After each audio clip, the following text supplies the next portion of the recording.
problem with that wonderful welcome is that it's too much pressure. And I'm just telling you, I'm not going to live up to it.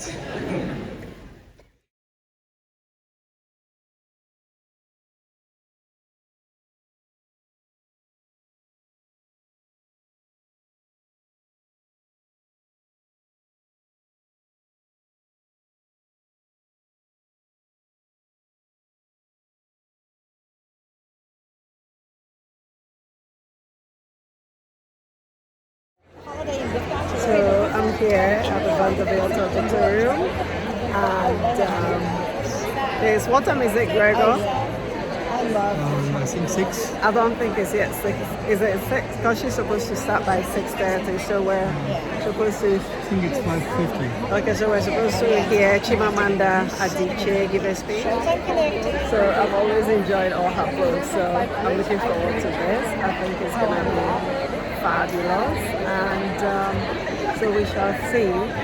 Let's take a moment and see all the people that are here, and this is the auditorium. As you can see, it's a very big auditorium, and it's so full. Light here is bright, so I'm tempted to put on my sunglasses. But anyway, so if I can get any shot, I will get. Otherwise, I'll just give you guys an update of the talk. Okay, till then, tadam, ciao. At Vanderbilt, we're here for Chimamanda Ngozi Adichie's talk, but we'll see whether we can, get to chat with her. And but there are a lot of people here to see her, so I don't know whether we're gonna have the opportunity to chat or not, but we'll see. It's now 5:30 and she's scheduled to arrive by 6:30, so we are early because it was a first come, first serve. Okay then, we'll see. I'll bring you clips from the talk if I can. So this is a cross-section of, that's the stage over there. She's not yet here. And these are all people in the auditorium that came to hear her speak. So it's really full. I mean, we came early so that we can get seating.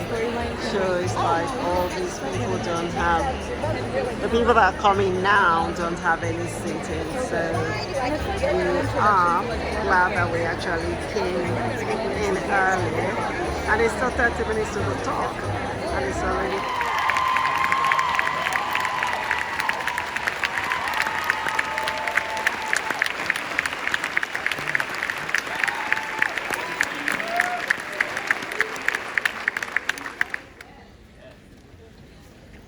The problem with that wonderful welcome is that it's too much pressure. And I'm just telling you, I'm not going to live up to it. We should all be angry.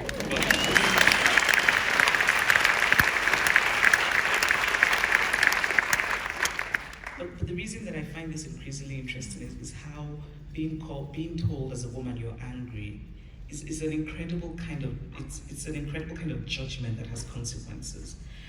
And so we now live in a world where I think it's difficult for women to express anger. Not that women cannot, of course, express anger, but women know that there are consequences to this, and so they silence themselves.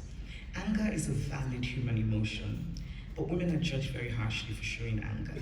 In this country, it is terrible for white women to show anger, but it is catastrophic for black women to show anger.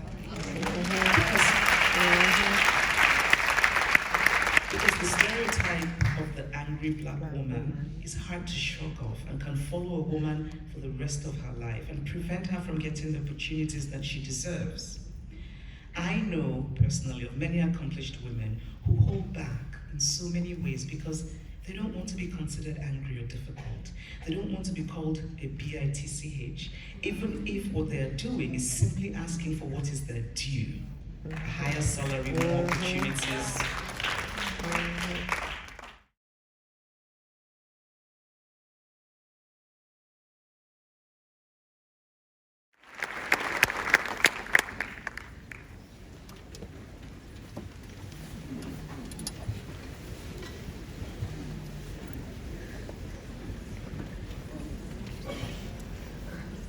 Well, that gave us a lot of food for thought.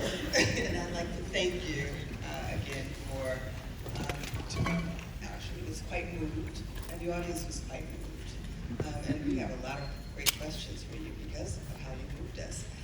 So I'm Tracy Sharpley Whiting, the Gertrude Conway Vanderbilt Distinguished Professor of Humanities. And I'm also Chair of African American and Diaspora Studies. So I am also joined by Ali Benitez, a graduate student in religion, psychology, and culture. So we have the privilege of being able to moderate this discussion. And so I'm going to turn the first question over to Ali. Thank you. And in the spirit of collective community, I represent not only myself, but the entire Vanderbilt student body. So thank you all for having me today.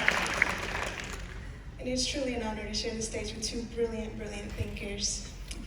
Ms. Adichie, this world that you long for, this vision of feminism is so inspiring, compelling, hopeful as much as it is radical. And when I think about it, I keep going back to a phrase that you've said. You've described feminism as the movement for which the goal is to make itself no longer needed. And I'm wondering if you could say more about what it means to embody a reality in which the word feminism becomes redundant. So yes, I think, and this is actually largely how I think of all justice movements, because I think for one to truly believe in a movement for justice, we have to believe that the goal has to be to get to a point where we no longer need that justice movement, because then we would have achieved the justice. I don't think it's going to happen in my lifetime or my daughter's lifetime. Yesterday I was at a thing at the United Nations and they said to me, how can we achieve gender parity by 2030? You know, the United Nations, they pull out, years from the air and they make it a thing like, 2030. And I said, there's no way we're going to achieve gender parity by 2030. Who are we fooling, right? We shouldn't bullshit. But for me, it's a long term. So I'm thinking it's been centuries of human existence on Earth that has given rise to the inequalities that we're dealing with today. So it's going to take a long time. But in general, I think it would be nice to live in a world where maybe feminism isn't entirely redundant, but isn't as urgent. It feels so urgent today. So for me, it would be a world in which women's bodies belong to women, and there's no question about it. And then the fact that we're in a country where, on the one hand, it's the most powerful country in the world, the wealthiest. Countries in the world have their money in US dollars. That's power, if ever there was power. But somehow we're talking about the fact that women's reproductive rights are potentially in peril. I find it almost unbelievable. So for me, it would be a world in which we won't even have to think about that. There's so many countries in the world today where women are forced to give birth. Where a 10-year-old is raped and is pregnant and is forced to give birth. There's so many parts of the world where you're 9 years old and somebody takes a rusty, ugly razor and slices off your clitoris. There are parts of the world today where even to be born female, they kill you. For me, my vision is one in which things like that they're just gone and gone. But also the less dramatic. I want to live in a world where a woman who has a job doesn't have to worry about getting pregnant. I want to live in a world where we realize that pregnancy is a separate thing that we have to treat as pregnancy. And so when Serena Williams gets pregnant, she should not then have suddenly to go from number 1 to number 2007. I want to live in a world where we see people as people. So in that world, women who were going for job interviews wouldn't worry about, am I coming across as forceful or too forceful? Should I smile or not smile? What does it say about me? They would just go to the damn interview and they would be judged. And they would be judged on their ability. Not about how their hair is. Do they have dreadlocks? Are they a bit strange? Is it, they have an afro, maybe one of those crazy black women? Do they? No, it would be about her ability. So, I mean, for me, it's really just living in a world where it's not utopia, because obviously there is no such thing, but a world of just justice where people are allowed to be people and where we see people as human beings, worthy of just dignity. Thank you.